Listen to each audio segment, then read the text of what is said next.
उसमें एक कथा आती है कि पूर्व की वेदवती हरिद्वार में जिसका जन्म हुआ था, उसके पति और पिता दोनों की एक ही साथ मृत्यु हो गई।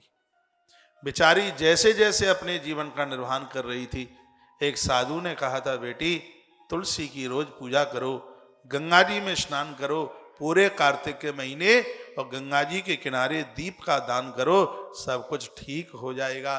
तो साधु की बताई गई ये 3 बातें उसने बिल्कुल पूरी करी।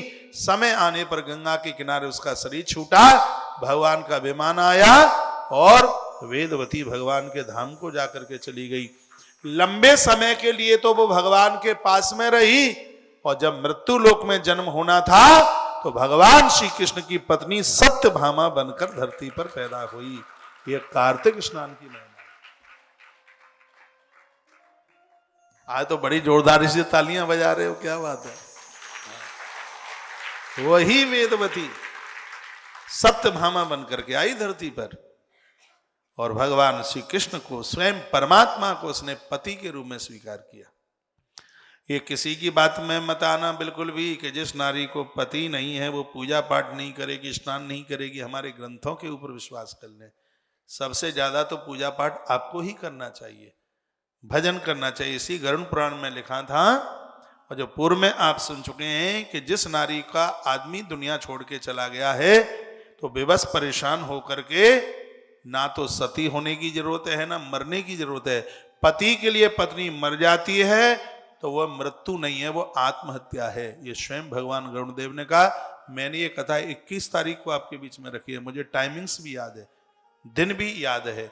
गरुड़ ने कहा तो फिर वो नारी क्या करे, कहा अपने सत्कर्मों के द्वारा वह अपने पति को मेरे लोक पहुंचाए।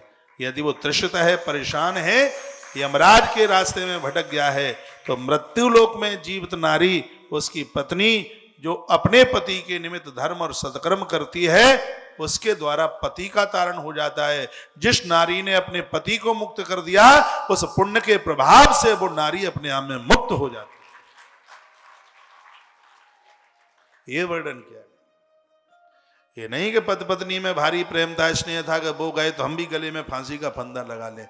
ये मूर्खपने के काम है, मूर्खता है, ये बहुत बड़ी अज्ञानता है। ऐसा कभी नहीं होना चाहिए। साध्वी में जीवन जिए। तो बात चल रही थी बेटियों की। बेटियां जितना भी धर्म सत्कर्म करती हैं, वैसा उसके होने वाले पति और पति के घर को मैं आग्रह पूर्वक निवेदन करना चाहूंगा कि यदि किसी नारी का पति दुनिया छोड़ के चला गया है तो ये कहा जाता है कि तेरे पुण्यों में कमी है।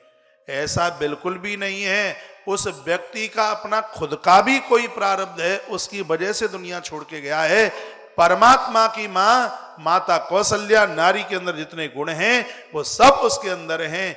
महाराज दशरथ दुनिया छोड़ के चले गए थे, कौशल्या माता भारी रो रही थी।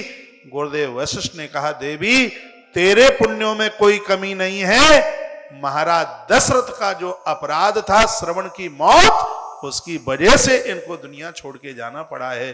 तेरे पुण्यों में कोई कमी नहीं है, गुरुदेव वशिष्ठ के संदर्भ में। लेकिन इस समाज की एक ऐसी स्थिति है, जब कोई ऐसी घटनाएं घटती हैं तो वह उस मात शक्ति को घृण स्थिति से देखते हैं। का तेरे पुण्यों में कमी थी, ये इसलिए ऐसा हो गया। अरे सब अपने अपने कर्मों के साथी होते हैं। ऐसा बिल्कुल भी, ऐसा बोल करके एक नारी वर्ग का अपमान मत कीजिए। और ये प्राय मात शक्ति का ऐसे शब्द ऐसे बोल बोल करके मात शक्ति को अपमानित किया जाता है, ये समाज में नहीं होना चाहिए। कहा जाता है उसको पति ने वो आरती में कैसे, वो पूजा में कैसे। हम तो कहना चाहेंगे कि उस नारी को और ज्यादा आदर दो, उसको मान दो, उसको इन कार्यों में सबसे आगे लेके आओ। धर्मराज युधिष्ठिर की राजगद्दी पर पहला तिलक माता कुंती के द्वारा कराया जा रहा है। राम जी के राज सिंहासन पर बैठने पर आरती माता कौशल्या उतारती है।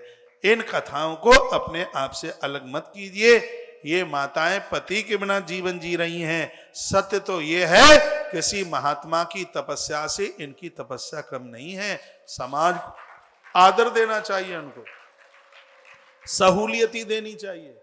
ये कहना चाहिए सर्व प्रकार से हम आपके साथ हैं, आप चिंता न कीजिए।